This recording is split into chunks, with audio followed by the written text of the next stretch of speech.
ఉదాహరణకి నేత్ర ఫార్మ్స్ అని చాలా ఫేమస్ అనమాట అండి సోషల్ మీడియాలో. వంశీ అండి నేత్ర అని ఇద్దరు కూడా వారధి ఫార్మ్స్ అని పెట్టారు. ఇద్దరు వైఫ్ అండ్ హస్బెండ్ చాలా ప్రేమించి పెళ్లి చేసుకున్నారండి. అన్నయ్యని కాదని ఈయన పెళ్లి చేసుకున్నారు కూడా. తక్కువ ఓ రోజు మీ ఇద్దరు విడాకులు తీసుకున్నామని పెట్టాడండి.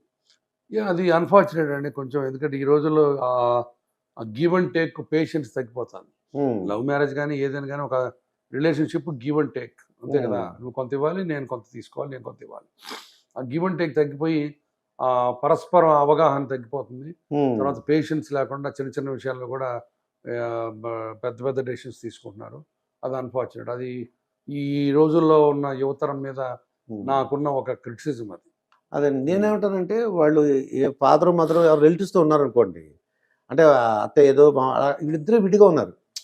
అదే పెద్దవాళ్ళతో ఉండుంటే చెప్పలేమండి. మన పెద్దవాళ్ళతో ఉంటే కూడా ఇబ్బందులు వస్తుంటాయి కొన్ని. వాళ్ళ స్పేస్ వాళ్ళకి కావాలి కాబట్టి.